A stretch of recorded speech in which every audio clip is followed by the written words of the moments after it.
Estamos aqui para mais um episódio do programa Eu Tu Elas, no Espaço BHZ, e eu trouxe de novo a Carol Gonzaga, porque testemunho bom é muito testemunho, para a gente falar um pouquinho sobre um novo coração, que ela tem uma história linda, um testemunho com a mãe dela. Então, a Carol é advogada, mãe do Rafa, que a gente falou no programa anterior, e do Gui.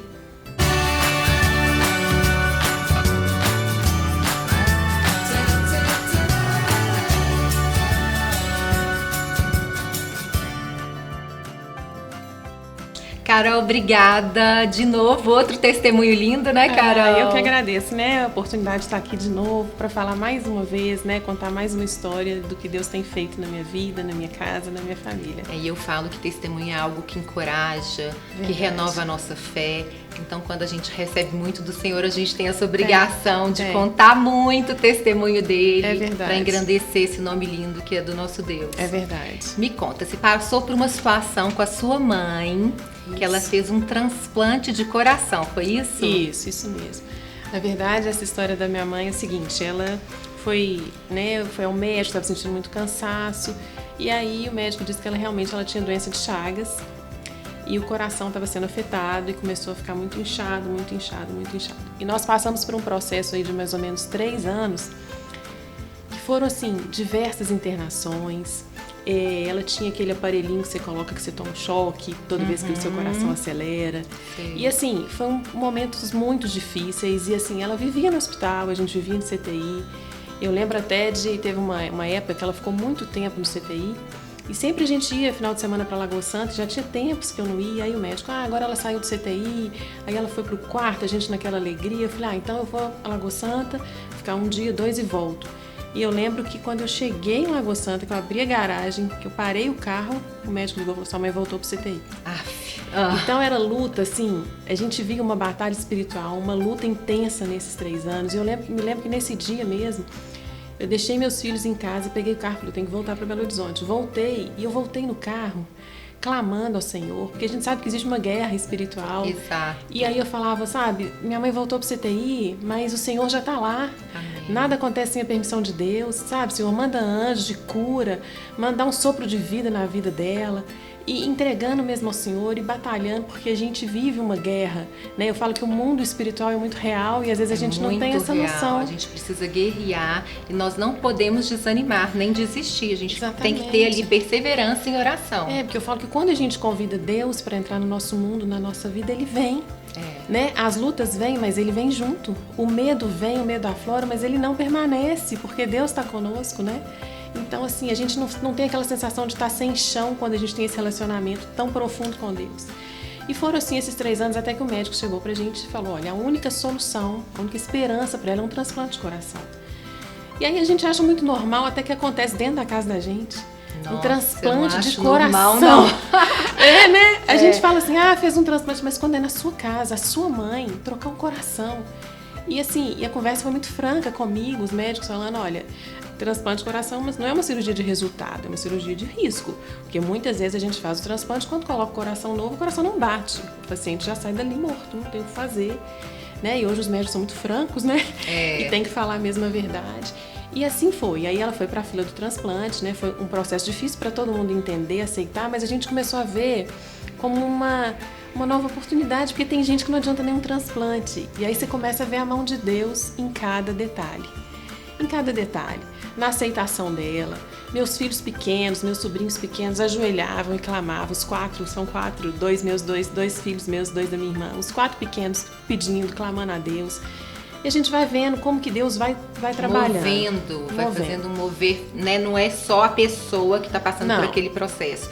É a família, são os amigos, são as pessoas que estão orando por ela.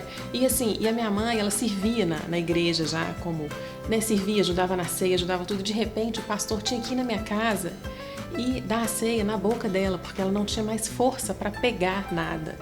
Chegou um momento que a minha mãe estava magra, ela não conseguia comer, ela não conseguia falar, ela não conseguia ir ao banheiro. Ela esteve assim, morta, sabe? E foi um momento muito difícil para nós. E aí, quando ela na última internação, que ela realmente a gente achou que ela estava morrendo mesmo, ela foi pro hospital E os médicos falaram, olha, se o coração chegar logo, bem, se não chegar, ela não vai resistir. E aí foi o período mais difícil, porque a gente clamava todo dia e falava, Deus, esse coração tem que chegar, ela não vai dar conta. E aí a gente vê que tem o tempo de Deus para todas as coisas, né? O tempo dele não é o nosso. Eu falo que Jesus não foi poupado da cruz, Jesus não foi poupado da dor, Jesus não foi poupado do processo, e a gente precisa passar às vezes por essas tempestades.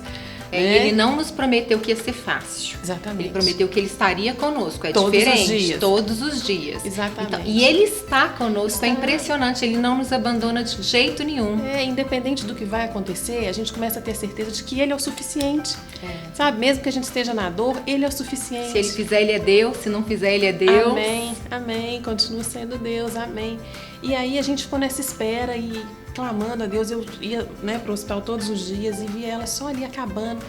Mas eu fiquei tão impressionada que a minha mãe é uma mulher de oração, assim, em todo esse período ela não reclamava, sabe? Às vezes chegavam os enfermeiros para poder tirar sangue, fazer exame, ela não tinha mais veia, não tinha mais onde tirar, não tinha mais o que fazer, muito fraca, muito magra. E ela só falava assim, o Senhor está aqui, os anjos de Deus estão aqui. Que linda. Ela que fortalecia todo mundo, sabe? É uma coisa assim, é sobrenatural demais. Né? E aí passando tudo isso, aí, assim, durante essa última internação, apareceram 2 pessoas que tiveram morte cerebral, que o coração era compatível com o dela, e deu aquela alegria, aquela esperança na gente dela conseguir um coração. E aí as famílias não quiseram doar, que também é uma situação que a gente precisa entender, né? Só quem passa, que é difícil a gente falar qualquer coisa. Mas a gente só ia falando, gente, o tempo dela tá acabando, e os médicos, tá difícil. E aí o médico chegou pra mim e falou, olha, Carol, a equipe teve uma reunião aqui e realmente, infelizmente, a sua mãe não consegue mais passar por uma cirurgia. A gente não poderia desperdiçar um coração com ela, porque a gente tem que dar para uma pessoa que tem chance de viver. Sua mãe já está muito fraca, muito debilitada. Então, amanhã eu vou te pedir para vir buscá-la, ela vai ter alta, porque não tem mais o que fazer. Agora é só aguardar mesmo o coração parar, porque não tem mais o que fazer. E aí é uma dor, porque você fala assim, gente, a gente estava pedindo, a gente estava clamando, e a gente fica sem saber, né, sem entender muitas vezes as coisas que estão acontecendo, mas aí a gente começa a ver como Deus é soberano. Ele não é quase soberano, ele está no trono, ele ainda reina, a última palavra é dele. Amém. E a gente precisa ter essa convicção, mesmo no momento de dor. E isso foi num domingo, e aí eu ia buscar minha mãe na segunda-feira. Ele falou, eu vou te ligar cedo, você vem buscá-la, nós vamos ter uma conversa com ela, porque não tem mais mesmo como fazer nada.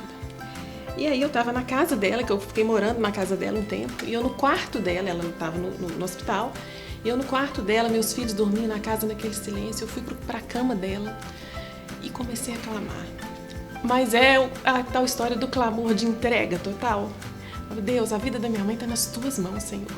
Mas se for possível, Senhor, cura, faz um milagre, Deus. E aí eu tenho uma história com louvor, assim, eu tava ouvindo muito louvor, a gente no hospital ouvia muito louvor, né? E quando estiver frente ao mar, não puder atravessar, clama o nome do Senhor. Ah, eu amo esse louvor não é? Também. E é de guerra, né? De força. E aí eu tive uma visão também, que eu não sei muito explicar, de madrugada, 3 horas da manhã, de uma mão furada de Jesus, né? Com o coração que pulsava. Ali me deu uma esperança, eu falei, gente, será que tá chegando o coração da minha mãe? Mas aí ao mesmo tempo vinha a fala do médico. A realidade ali, aquilo que você estava vivendo no dia a dia. Exatamente, e assim, mas eu sei que foi um momento de experiência com Deus. Porque eu estava ali sozinha no quarto, clamando e vendo a mão de Jesus com o coração pulsando. E eu falava, Deus, será que está acontecendo um milagre? Clamando e louvando, porque o louvor liberta. E ali louvando e andando pelo quarto. E aí o médico me ligou de manhã. Aí eu falei, já vou buscar minha mãe, meu Deus. Aí quando ele me ligou, eu falei, oi, doutor, já é para buscar a mamãe? Ele falou, você não vai acreditar. Eu falei, o que aconteceu? Ele falou, uma mulher de 33 anos, infelizmente, sofreu um acidente de moto, teve morte cerebral, o coração é compatível, a família aceitou doar, vem pra cá que sua mãe vai pro bloco e vai fazer um transplante de coração. Que benção! E assim eu saí gritando pela casa, acordando todo mundo e falei, gente, o coração da mamãe chegou, e os meninos chorando, e a gente louvando a Deus, e sem mesmo entender, porque as coisas de Deus são assim, né? São loucura. Então, assim, e fui pro hospital, e chegou lá, a gente foi dar notícia pra ela, e ela, assim, ela entrou pro bloco como se ela estivesse indo assim, numa calmaria, ainda preocupada se eu estava lanchando, se eu estava bem, sem conseguir falar direito. E assim, o transplante foi um sucesso. Tem 10 anos que isso aconteceu e a gente vive um milagre diário. Depois disso, nós já tivemos tantos momentos lindos com a minha mãe. Cada vez ela é mais uma mulher de oração, ela sustenta a minha família em oração. Ela é grata, sabe? A gente viveu isso assim, isso mudou a nossa história, isso mudou a nossa vida. E hoje ela tá bem. Graças e assim, a gente tem que glorificar, honrar o nome do desse Senhor. Deus maravilhoso. E a gente teve a oportunidade, depois que ela já podia sair e tal, de fazer um culto para agradecer a Deus, um culto em ação de graças, para contar isso para mais de 500 pessoas. Foi lindo, tinha gente do hospital, de estacionamento, de laboratório, foi uma bênção. Então a gente só tem que louvar e agradecer. É isso mesmo. E Deus tem um propósito para todas as coisas. Você vê, né, que a gente está aqui hoje pelo milagre que o Senhor fez na vida da Mônica, na família da Carol. E nós somos gratos por isso. Deus é Deus. Se Ele fizer na sua vida, na minha vida, Ele é Deus. Se Ele não fizer, Ele é Deus. Mas Ele usa do amor dEle para nos alcançar todos os dias. E é maravilhoso. É maravilhoso. Entrega também seu caminho, seu coração ao Senhor, porque Ele vai fazer, né, Carol? Amém. Obrigada, querida, por esse testemunho lindo. Que o Senhor te abençoe. Manda um beijo grande para sua mãe. Mando sim, e agradece a ela por estar compartilhando. Acho que a gente vai ter que trazer ela aqui, né, gente? Amém. Gente, eu quero agradecer a vocês, agradecer ao Açaí Fresh, a 8 Filmes, agradecer a Ágora por esse look lindo, a Shop Bem-vinda por esses acessórios que eu amo. Obrigada, fiquem com Deus.